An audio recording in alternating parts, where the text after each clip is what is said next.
Sophia McKenna. On the night of May 27, 2018, 20-year-old Spencer Mugford met up with his friend Sophia McKenna in the parking lot of the University of Connecticut Avery Point, where Spencer was a student. At the time, Sophia was in a toxic and abusive relationship with a guy named Austin Cordova, which had gotten worse in the months leading up to that night in May. According to Sophia's mom, Austin was seeing someone else while he was still dating Sophia, after which Sophia also decided to date other guys. When Austin found out, he went to Sophia's apartment and tried to kick down the door, allegedly threatening to end her life. It was after this incident that Sophia started to spend a lot of her time around Spencer Mugford, whom she had met while working at a local spa. They dated for a while, but it didn't take long before they decided to go back to just being friends. A couple of weeks later, Spencer took on another job on a charter boat, taking people out on the water for half-day fishing trips. That night in May, Spencer and Sophia met at the parking lot and got in a mastless sailboat they took from the university campus and headed toward the New London Ledge Lighthouse, a popular tourist attraction in Connecticut that's known as one of the creepiest buildings in the state. A little after 1 a.m., Sophia used Spencer's phone to upload a video to his Snapchat story, where he can be seen paddling on the water aboard the tiny mastless sailboat. Yo, we're out here in the ocean with us. That is the land. Like, we still have to get to there. Wait, where? Oh, we're almost there. In the video, Sophia points the phone to the shore and jokingly emphasizes how long they still have left to get to the lighthouse, and the two friends seem in pretty good spirits as they travel toward the lighthouse. A few minutes later, at around 2 a.m., after finally arriving at the New London Ledge Lighthouse, Spencer posted a picture of Sophia in front of a no trespassing sign to his Snapchat. That was the last time either of them was ever seen again. The next day, Austin reached out to Sophia's mother, Michelle, and said that he was worried because he hadn't heard from her, though they had plans to go shopping. That's when Michelle realized she had a bunch of missed calls from an unknown number from 2:05 a.m. to 2:09 a.m. the previous evening. And when she called the unknown number back, she realized it was Spencer's cell phone. Fearing the worst, Michelle reported her daughter missing, and at around 6 p.m. that same day, the Coast Guard launched an official search, during which they found Sophia's car parked at the Yukon parking lot with her phone still inside, which would explain why she used Spencer's phone to call her mother the evening prior. The Coast Guard also found Spencer's shirt tied to a boat cleat on the dock of the New London Ledge Lighthouse, which meant that he had probably used his shirt to dock the sailboat, except the sailboat was no longer there. While all of this was happening, Austin and his dad decided to start their own private search for Sophia and Spencer, and as they were flying over the water, they spotted the Yukon sailboat flipped upside down near Truman's Beach on the north shore of Long Island, around 13 miles from the lighthouse. Strangely, they found a series of unidentified fingerprints on the sailboat which were never analyzed. On May 28th, just one day after the disappearance, the Coast Guard suspended the search due to the harsh weather, with plans to relaunch the search if they found or heard anything new that could help them track down the missing two. On June 8th, 11 days after the disappearance, Spencer's body was found floating in the ocean by a fisherman, pretty much in the opposite direction from the sailboat that Austin and his father had found a few days earlier. Both alcohol and THC were found in Spencer's system. Even though the official cause of death was labeled as accidental drowning with no signs of human-induced trauma, it didn't take long for people to start coming up with some dark theories as to why Spencer had drowned while Sophia's body hadn't been found. On July 22, 2018, the Facebook group Finding Sophia McKenna was formed, where people came together to try to piece the puzzle of Sophia's disappearance. Although the cause of Spencer's death was pretty clear, it seemed strange to a lot of people that the search had been called off so quickly, and that Spencer's phone records were never released. It also seemed a little suspicious that the fingerprints on the sailboat hadn't been analyzed, and that Sophia hadn't called 911 on the night of the disappearance, even though she clearly needed help. The heap of unanswered questions made a lot of people point fingers at Austin, alleging that he had somehow murdered Spencer and later took Sophia to another location before murdering her as well. As of August 2024, there isn't much evidence to support this theory, and even Sophia's mother claims she never believed Austin was responsible despite their troubled relationship. Based on the information that surfaced during the investigation, it's very likely that the sailboat became untied and started floating away at some point in the night, and that Spencer may have drowned trying to bring it back to the dock. But what happened after this is anyone's guess. One of the most popular theories that spread online was that after Spencer drowned, Sophia was left alone at the lighthouse screaming for help. According to this theory, a lone boater may have stopped to offer help and then kidnapped Sophia to either murder her or sell her to traffickers. This is a pretty unlikely theory, especially because the chances of another boater going out to the lighthouse so late in the night are pretty slim, but there's no definitive evidence to prove this isn't what happened. Another theory that was thrown around on TikTok and Facebook was that Spencer and Sophia had allegedly gotten into an argument at the lighthouse, which led to both of their deaths. However, to me this is even more unlikely than the lone boater theory, as the two appeared to be really good friends and didn't have a history of violence. I mean, if you look at the Snapchat video that was uploaded to Spencer's story just a few minutes before the calls took place, it's pretty clear that they enjoy each other's presence, and something very unexpected would have had to have happened to result in such a tragic accident. As of today, the exact cause of Sophia's disappearance is still unknown, though the cops and Sophia's family now fully believe that Spencer drowned while trying to bring back the sailboat, and Sophia probably didn't want to call 911 out of fear of getting in trouble for trespassing. It's impossible to know if she drowned while trying to rescue her friend, if she fell into the water by accident, or if something else happened to her while she was alone at the lighthouse. Nancy Ng. In October 2023, a group of 12 Americans traveled to Guatemala for a Be the Change yoga retreat next to the beautiful Lake Atitlan, the deepest lake in Central America. Among those 12 people was 29-year-old Nancy Ng, a California woman who had been to the same retreat the previous year with the same instructor and had enjoyed it so much that she decided to go again in 2023. At around 10:30 a.m. on October 19, 10 people from the group went kayaking in Lake Atitlan. Before paddling to the middle of the lake, a video was taken of the entire retreat group where Nancy could be seen waving at the camera as she paddled a few feet from the shore.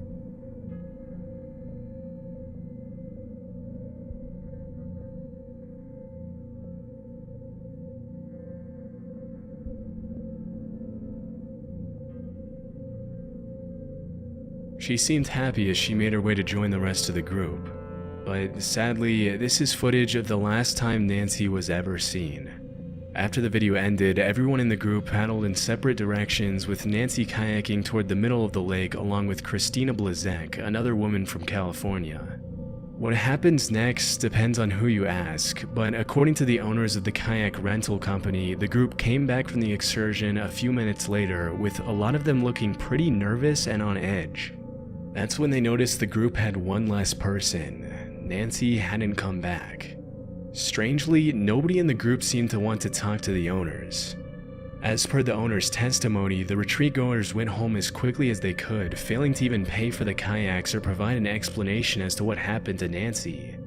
According to witnesses, Christina Blazek looked visibly shaken and had to be calmed down by the rest of the group as they made their way back home. This is where things start to get a little weird.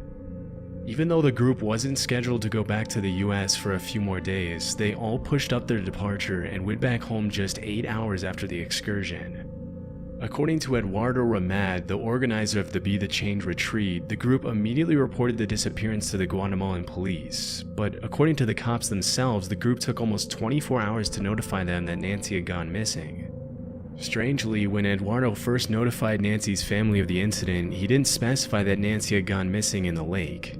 Instead, he tried to get away with vaguely implying that she wasn't coming back, which led Nancy's family to initially believe that she was planning on permanently relocating to Guatemala. By that time, the Guatemalan police had already launched a search for Nancy, but after 72 hours, the search was suspended, leaving Nancy's family to fund the rest of the investigation themselves. While all of this was happening, Nancy's family tried to reach out to Christina Blazek, as she was allegedly the last person who saw Nancy missing. But she refused to talk to the family and took an entire month to give her statement through her lawyer once she was back in the US.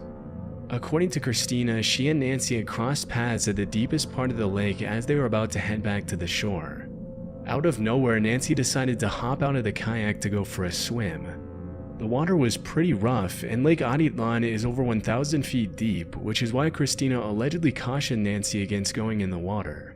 But based on Christina's statement, Nancy didn't listen to her and jumped off her kayak at the deepest part of the lake, leaving her kayak to float away in the strong current. Sensing that Nancy was about to be in serious trouble, Christina paddled as hard as she could to retrieve the kayak and bring it back to her, but by the time she got back to where her friend was swimming, Nancy was gone. Refusing to put herself in danger to rescue Nancy, who was now submerged under the strong currents of Lake Atitlan, Christina reportedly paddled back to the shore screaming for help, but by the time she made it back, it was too late. Strangely, the Guatemalan police said Christina gave them her statement about the incident and was very forthcoming with them, but when Nancy's family reached out to the Guatemalan authorities, they couldn't find any records of Christina's statement on their files.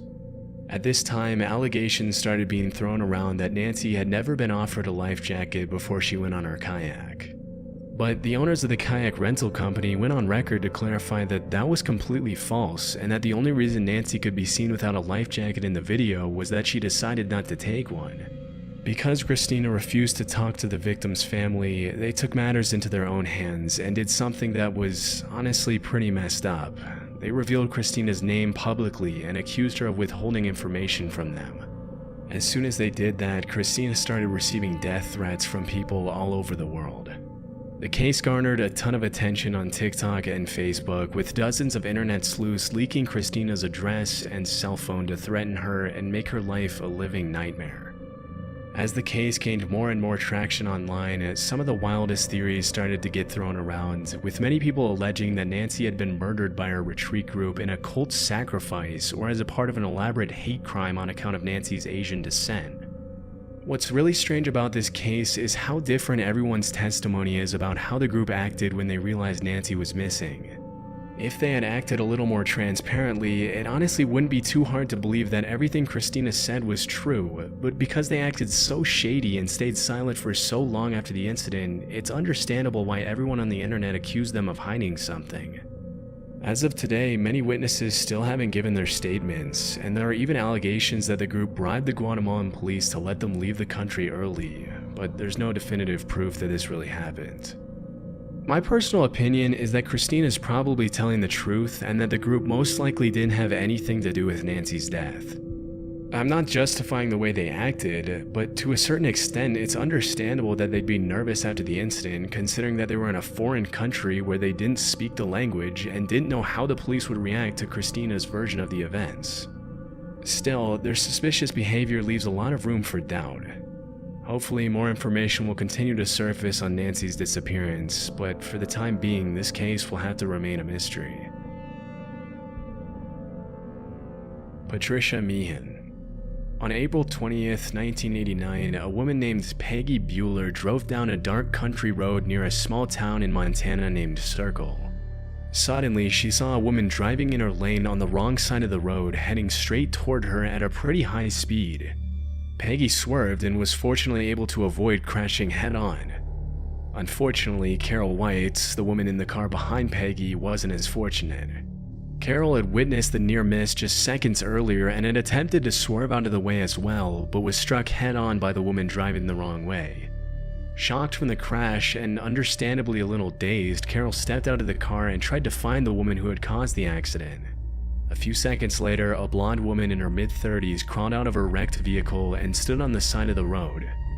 According to Carol, the woman didn't say anything. She just stared at her with a blank expression. Shortly after, Peggy Bueller looped back around to make sure everyone was okay after the accident, and that's when she saw the blonde woman climb over a fence running parallel to the highway. In her witness statement, Peggy said, "As I looked out across the accident, I noticed someone on the other side of the fence, standing there like a spectator, not like it had happened to her." By the time the cops arrived, the blonde woman was gone, but they managed to identify her thanks to her license plates as 38-year-old Patricia Meehan, a resident of Bozeman, Montana, where she worked as a rancher in the summer. For 5 days, the police combed the area with dogs and helicopters, but found no signs of Patricia, only a series of footprints about a mile away from the crash site that eventually disappeared. According to police reports, Patricia had been on her way to her parents' house in Pittsburgh before the crash. Interestingly, the cops later found that Patricia had spoken to her parents on the day before the crash and had told them that she was under a lot of stress and wanted to move back in with them for a while.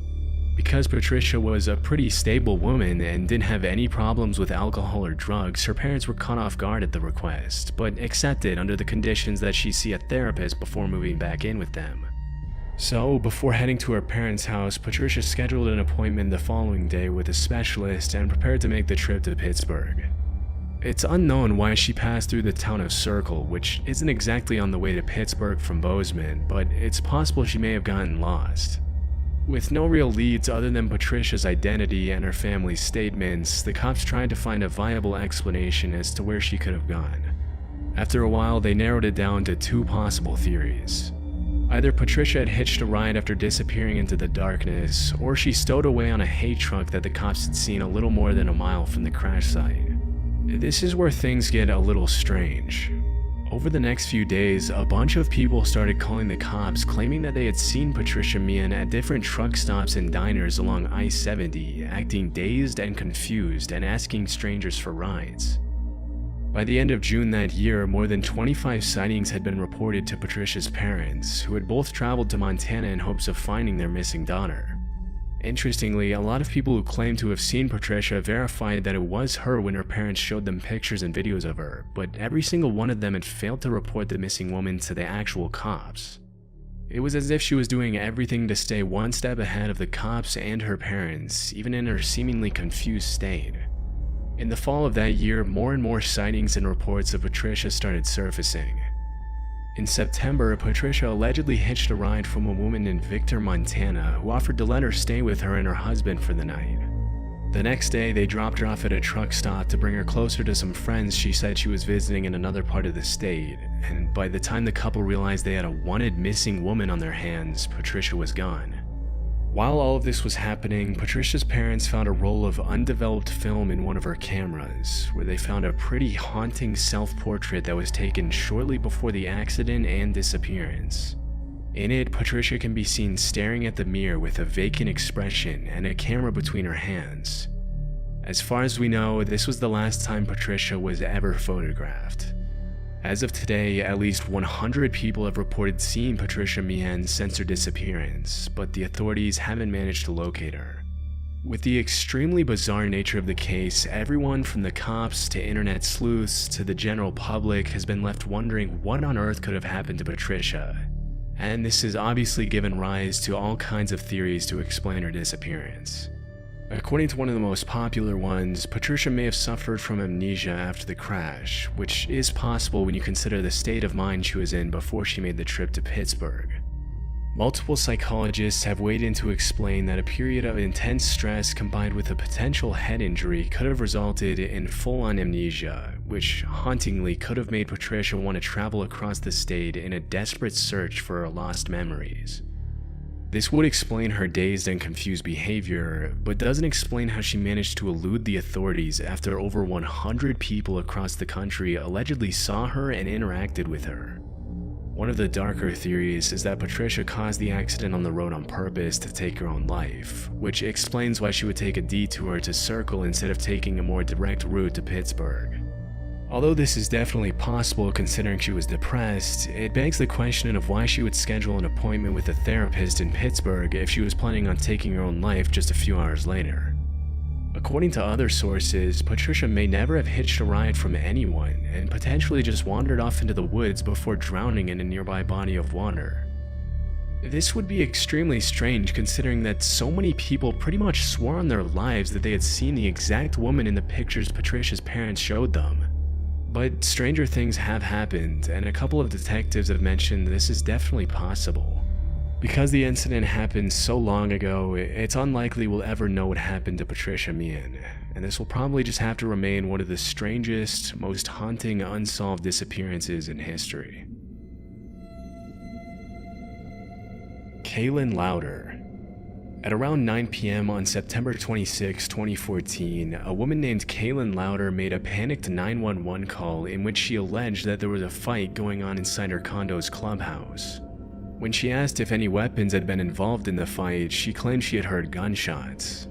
When the cops arrived at the condo, they saw a wedding reception full of happy guests and had trouble believing what Kaylin had told them. According to the police report, one of the guests admitted he had previously lit a firecracker, which Kaylin may have mistaken for a gunshot. Strangely, a few hours later, Kaylin once again called 911, but hung up before the dispatcher picked up. A few minutes later, the cops called her back, and they reported that she sounded pretty confused. Although the cops had trouble understanding what she was saying, Kaylin did confess that her roommate thought she was acting delusional and paranoid. A little after 8 a.m. the next morning, she once again called the cops, and this is a call that is most often referred to as one of the most disturbing recorded 911 calls publicly available. I'll play a fragment of the call so you can hear it for yourself. When I was in the intruder house, Repeat the address for verification. they're stealing from my house. Okay, say your address one more time. I'm having a hard time hearing you. Get the out of my house. Okay, do you know who this person is? No, I don't. I just know that there's an intruder in my house. You don't know who they are. No, I don't. Were weapons involved or mentioned? They're not talking or responding. I'm just telling them to leave so I can hear them taking things. So you haven't seen them, you can just hear them? Yes, correct. During the call, Kaylin tells the dispatcher that there's an intruder in her apartment, but then contradicts herself several times and starts saying a bunch of things that just don't make any sense. At one point during the call, Kaylin's roommate Carol walks in her room and sounds pretty confused at the allegations that someone broke into their apartment. A few seconds later, Kaylin explains that the previous night she had seen multiple people stalking her through her window and apparently were planning on breaking in. Okay, where exactly are you? I'm in the back bedroom. Karen, Where did lock the your door. suspect enter the building? There's only one door. Get out of my house. Is there anyone else in the building who belongs there? Yes, there's 6 apartments. Okay, is there anybody else in your apartment that should be there? I believe she is here. I have a roommate. Hey, Karen, lock the door. There's something going on there. Where? Come here. Here. They might have left.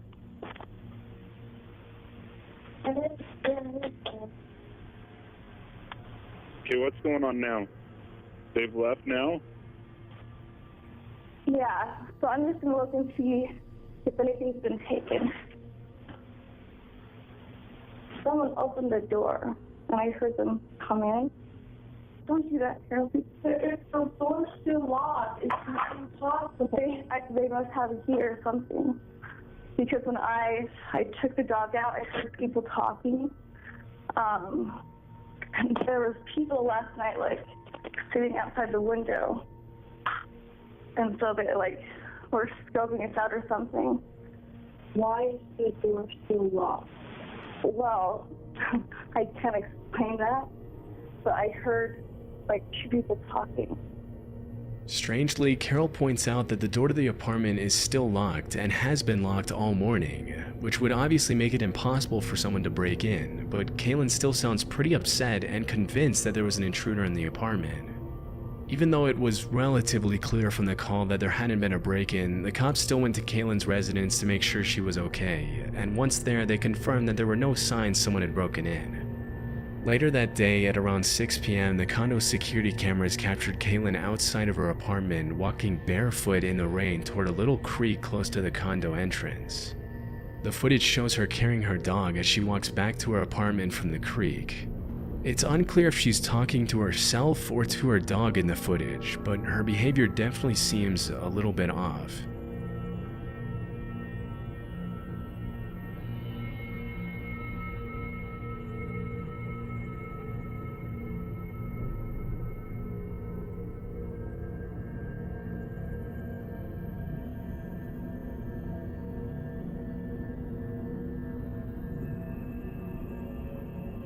A few seconds later, she can be seen running back to her apartment, as if she was running away from someone.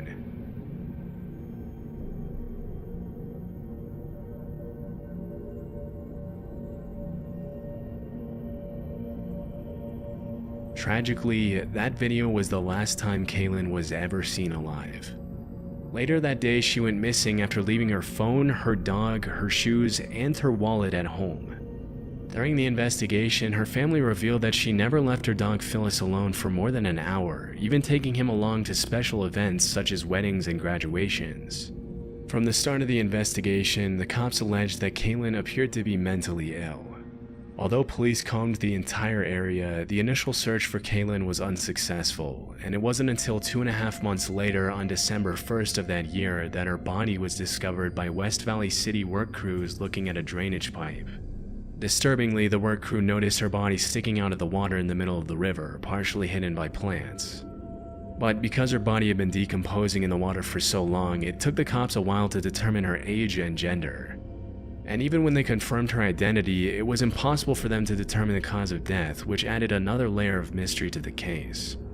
From the moment the body was discovered, Kaylin's family claimed that foul play had been involved, but this was impossible to confirm due to the level of decomposition in her body.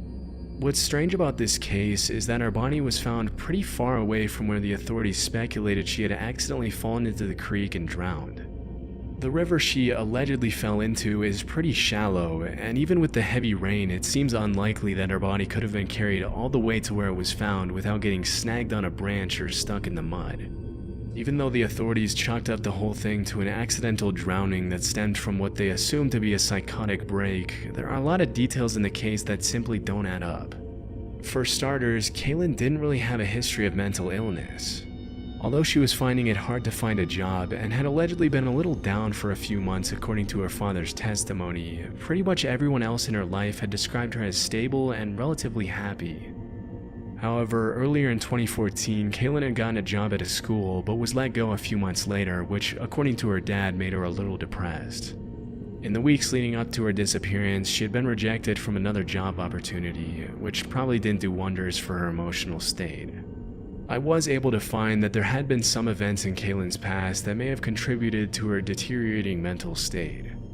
3 years after she graduated from college in 2006, her twin brother accidentally murdered their uncle while they were both under the influence of drugs, for which he was sentenced to 5 years in prison. Even though the incident obviously shook her up, she remained pretty stable and never showed signs of her mental health deteriorating, at least not to the point where it would seem normal for her to suddenly start making disturbing 911 calls where she appeared to be delusional. From what I found, there are two main theories to explain what happened to Kaylin. The first theory is that Kaylin suffered from a sudden psychotic break due to all the stress she was under from not being able to find a job. The investigators who proposed this theory claim that Kaylin probably walked barefoot in the rain until she was so tired that she fell into the river. This is definitely a possibility, but one thing that stands out to me about this theory is that nobody reported seeing Kaylin walking around on the street on the day of her disappearance. The second theory is that even if Kaylin was a little paranoid, she wasn't wrong about someone wanting to harm her, and if she truly was being stalked by someone on the night before she called 911 to report the supposed gunfight, they may have gotten to her before the cops could intervene. Still, based on her roommate's testimony, it's possible that Kaylin was really just imagining the whole thing due to her worsening mental state, but we'll likely never know. The case just left dozens of big unanswered questions. For starters, who was Kaylin really talking to in the surveillance video? Was it just her dog? Was she talking to herself? Or was she talking to someone else? Why was she walking barefoot in the rain in the first place? And if she was paranoid and delusional, what could have triggered her mental breakdown? With over 10 years having gone by since the incident, it's very likely that whatever happened to Kaylin Lowder on the evening of September 26, 2014 will remain a mystery. Dale Kerstetter.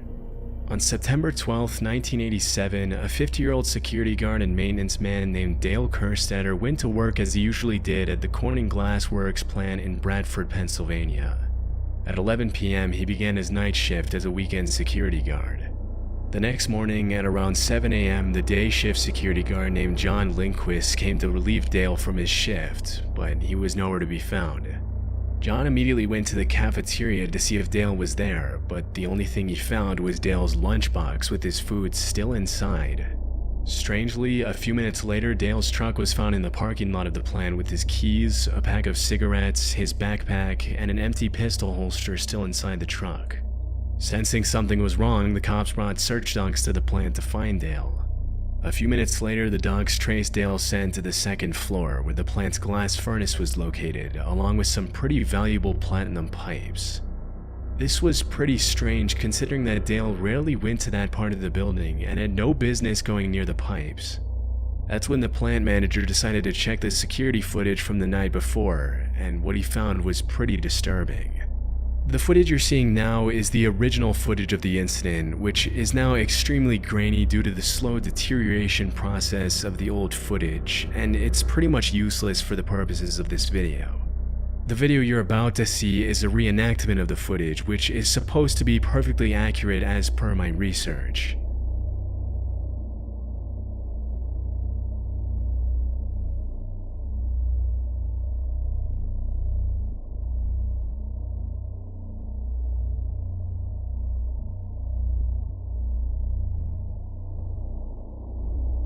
In the footage, the manager saw a masked man walking around the plant, apparently scouting the building.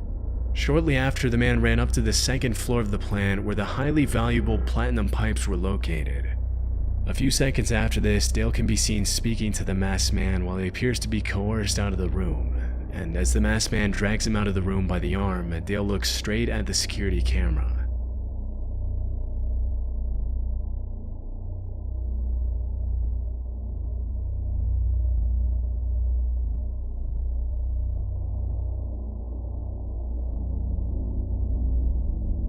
At one point in the footage, the masked man can be seen dragging a heavy bag out of the building with a manual forklift. That night, $250,000 worth of platinum pipes were stolen from the plant, and Dale Kerstetter was never seen or heard from again. In the aftermath of the mysterious disappearance, several theories were brought up to explain whether Dale was an innocent victim or an inside man in the high-stakes robbery. According to Dale's family, it would have been extremely unlike him to participate in a crime like this because he just wasn't that type of guy. He was described as an honest, loyal, family-loving, and fun-loving man who just happened to be at the wrong place at the wrong time. It's possible that Dale might have spotted the masked man at some point during his shift, and when he went to investigate, the man may have coerced him into cooperating and then murdered him. If this theory is to be believed, then the bag that the man was hauling out of the building with a forklift could have contained Dale's body along with the platinum pipes. But other employees at the plant seem to have a completely different opinion based on their experience of Dale. For starters, whoever removed the platinum from the tank was very familiar with the layout of the plant. They knew exactly where the most valuable materials in the plant were, as well as all the tools they would need to extract the platinum pipes from the tank and quickly exit the tank area. Even though Dale had never stolen anything and was generally a good person, he had gotten into trouble several times with his employers for being a slow worker and having a bad attitude. In the investigation, it was also revealed that Dale was around $40,000 in debt after being demoted from his job as a trade worker at the plant, which meant he not only needed money at the time of the robbery, but wasn't at all happy with his employers after he was forced to take a $7,000 pay cut. This led some people to believe that he may have been in on the crime, which would explain how the masked man knew his way around the plant so well. Still, his family claims he would have had several other legal ways of obtaining the money before resorting to a high-stakes, premeditated robbery and disappearance without a trace. One of the things that makes the disappearance so ambiguous is Dale's behavior in the security camera footage. For starters, it's hard to tell if he was truly being forced to walk out of the room with the man, or if he was just pretending to be coerced. And when he looks up at the camera, it's really anyone's guess if he was silently begging for help, or if he was performing a sort of gesture of defiance toward his former employers. To this day, it's unknown if Dale was murdered after being the unwilling witness of a crime, or if he was an inside man who left his entire family behind for money.